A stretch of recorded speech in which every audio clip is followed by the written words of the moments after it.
In 1945, when World War II ended, the world was divided into two superpowers, the Republic of Zenitra and the United Kingdom of Arnak. They started a competition in the form of a space race to be the first to send a human-crewed mission into space and to the moon. The Republic of Zenitra gains the upper hand by being the first to send a satellite into orbit and one with a living being on board. In response, the United Kingdom of Arnak announced that they would be starting a space program to be the first to send a human into space.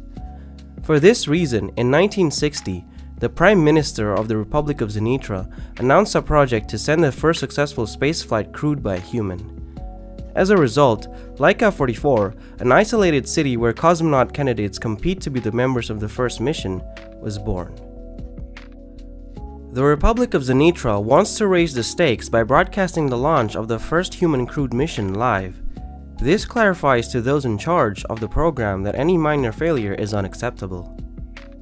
For this reason, they begin to increase the level of training for aspiring crew members. To ensure everything goes smoothly, the program managers decide to create a mission that includes a test liftoff. So, they need to train a test subject to launch before the actual trip.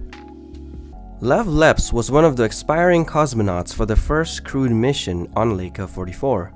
His enthusiasm and dedication quickly placed him as one of the best in his group, achieving exceptional results in every test. However, after a display of temper, he lost his chance and was relegated. Since he was one of the most suitable candidates in the program, he is tasked with supervising the mission's test subject 2 months before launch. However, this test subject won't be a human, but a vampire. Irina Luminesque, also known as N44, is a young vampire who came from Anaval, a small village in Lelito. She submitted herself to be a test subject for the space missions in Laika 44, despite her strong dislike for humans. One of Lev's responsibilities will be to keep an eye on Irina, and for this, he's assigned to move to a cell to be closer to her. From the beginning, it is made clear to him that the test subjects should not be seen as anything more than simple objects, something that never quite fit with him. Anya, a doctor specializing in the subject of vampires, is also seen integrated into his mission.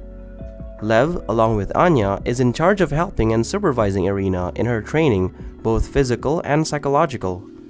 From the beginning, Anya explains some fundamental aspects of vampire life and explains some of the superhuman abilities they have. She also refuted some of the myths about the species, like them turning into ashes with sunlight or the blood diet.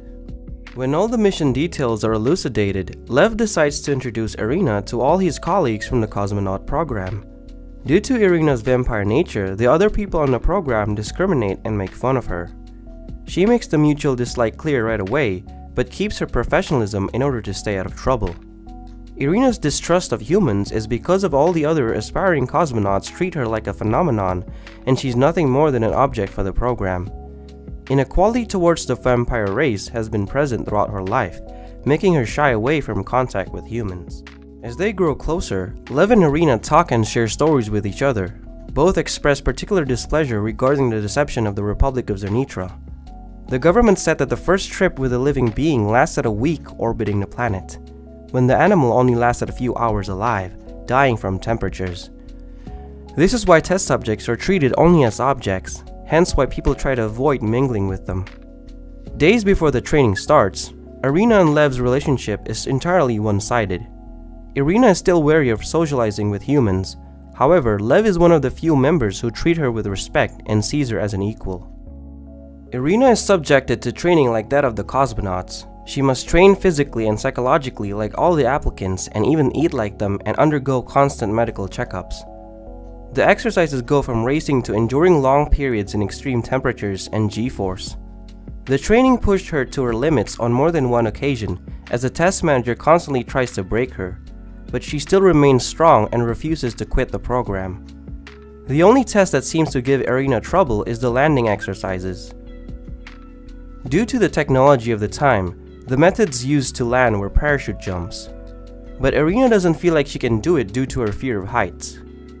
The situation worsens once Lev forces her to do the exercise, which results in her failing, increasing her fear of the test.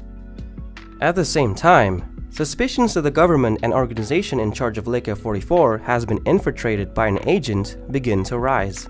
Discussions also begin about Irina's fate once the test flight is over, many opting to finish her off. However, it's decided that the possibilities will be left open and that they'll take care of it in due time. Over time, Lev is constantly teased by his peers, thanks to his close relationship with Irina. Also, many of them mention that Lev isn't even a candidate, and that thanks to his past incident, he was demoted despite being one of the most promising cosmonauts on the team. During the conversation, Lev reveals to his teammates that Irina has surpassed everyone in the group. Her only shortcoming is the landing test. Realizing that the program members continue to view Irina as inferior, Lev decides to help her as much as possible. He spends much of his time researching ways for her to overcome her fear of heights.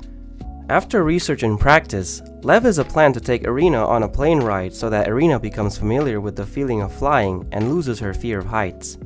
At first, Irina's fear was still powerfully present, but little by little, she gets used to it, and soon Irina starts to enjoy the freedom of flying. This practice means a lot for Irina's progress. She's become the best candidate among the whole group of aspiring cosmonauts. When the testers realize this, they begin to finalize plans for Irina's spaceflight. Unfortunately, another aspiring cosmonaut, Rosa, begins to disparage Irina since she would be the first in space but not a human.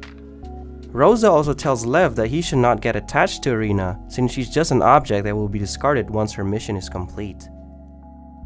As Irina's final day of training draws near, she's informed that she'll undergo an isolation test. They'll lock her for days with high oxygen levels and reduced air pressure to simulate space conditions. Lev, who has already experienced the chamber, knows how stressful and demanding it is.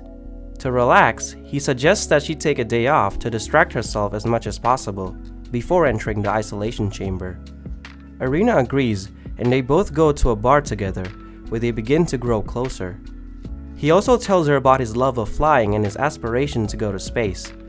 Irina asks Lev why he isn't considered a cosmonaut candidate. Lev answers that it was because he assaulted a superior officer who was abusing his power. Irina, in return, tells him that she voluntarily enrolled in the space program. She wants to go to the moon before humans contaminate it, since they say her kind come from there, and she wants to return a small piece of moon rock that she wears as a necklace. While in the isolation test, Irina begins to remember pieces of her past and life before the war. She remembers the humans attacking her village and family, initiating her hatred for the humans. During this time, Lev is reintegrated into the cosmonaut program thanks to the departure of one of them. However, several problems are beginning to surface, starting with rocket insecurity. There was a fatal accident with one of the test rockets. Another of the team's main concerns is Irina's chances of survival in space, which appear to be very low. When the isolation test is finally over, Lev and Irina continue their parachute landing training, leading to multiple romantic approaches. One night, when practicing the landings, they witness a failed test and get closer to investigate. They realize that it's a capsule prototype that Irina must use. Seeing the accident with the dead test subject awakens her great sense of insecurity, reminding her that she has been treated like those test subjects her whole life. She again feels like she's a disposable object for the organization. It also turns out that the explosion was planned since the capsule wasn't ready yet and had problems landing. To avoid any evidence, they ended up detonating it. This is the final plan for Irina too, as they don't want proof that they used a vampire as a test subject. This encounter with the detonated capsule, mixed with the constant nightmares that she begins to have in which she's a victim of a similar accident, makes Irina lower her training performance considerably. The overexertion causes Irina to be taken to the infirmary. Still, being a vampire, conventional human medicine doesn't work on her. So, the program manager tries to delay the mission but to no avail, leaving everything planned for the original date to be kept as is. This makes everyone worry since she can't survive the trip in her current state. Remembering one of his conversations with Irina, Lev realizes that blood could help her return to her healthy self. But when offered, she refuses the blood, saying that she does not trust where it was sourced. Not wanting to see Irina get hurt, Lev suggests the idea of giving her some of his own blood to get her back in shape for training. Irina agrees and bites Lev's arm, fully recharging her and returning her to the way she was before the incident. When Irina returns to training, the centrifuge chamber begins to fail, putting Irina's life at risk once again. When Lev interferes with the machine, Those in charge of that test decide to blame Irina for the incident and lock up Lev for insubordination after he defends her. However, hours before takeoff, Lev is released as it is discovered that the centrifugal chamber was sabotaged in an attempt to kill Irina. On the other hand, Irina is warned that if she lands outside the territory of the Republic of Zunitra, the ship will explode.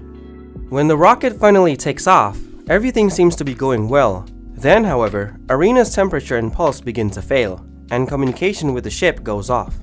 When the rocket is in orbit, Irina is still unresponsive, and everyone at the base writes off the mission. But a few moments before starting the descent, Irina manages to recover communication and tells them that the mission was a total success and begins her descent. After a few moments of tension, the ship manages to land inside the territory, and Lev and a team go out to look for it. When they find the capsule, the seed is ejected, and Lev, in fear, starts looking for Irina during a snowstorm. The mission is terminated when he finally finds her, ending in total success. During the celebration of the mission's success, Lev is informed that he's officially in the Cosmonaut program again and that he'll no longer have to be Irina's mentor. After the holidays, Lev begins to take the tests to be one of the 3 cosmonauts for the mission. Meanwhile, after the United Kingdom of Arnak announces that they have successfully sent a chimpanzee into space, the Republic of Zunitra begins to accelerate the processes of training and selecting cosmonauts for the mission. Those chosen for the task are Mikhail, Rosa, and Lev. Thanks to their experience with Irina, new security measures are implemented, and the difficulty of the exercises are increased. During one of the training sessions, Rosa almost lost her life due to a landing accident, being saved at the last second by Lev.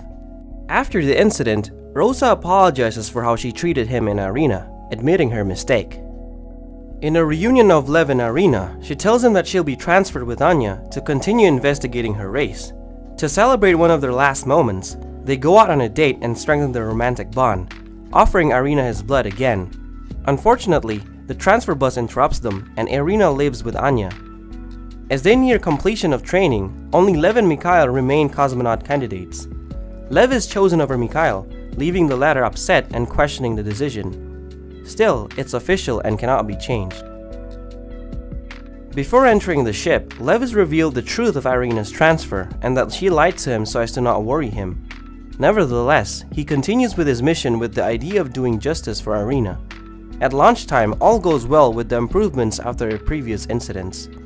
Lev can describe what he sees in space to everyone on Earth, using Irina's exact words, giving that little piece of credit to her mission. When he returns to Earth, the people of the Republic of Zunitra celebrate and greet him as a national hero. When Lev finds himself giving a speech at a public ceremony, he decides to tell the truth about everything. So he publicly said that he wasn't the first to go to space, but Irina. The government couldn't stop him since he was a world-renowned person now. Lev calls Irina to the stage, and she goes up proudly. When Lev gives her the microphone, the public begins to boo her for her vampire nature.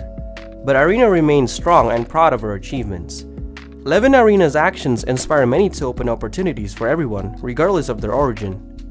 In the end, Irina announces that this is just the beginning and that her next goal is to reach the moon alongside Lev.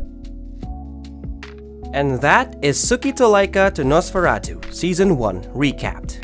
If you enjoyed this recap, remember to click that sub, hit the like button, and comment down below to let me know what you think of the series. I'll see you in the next video.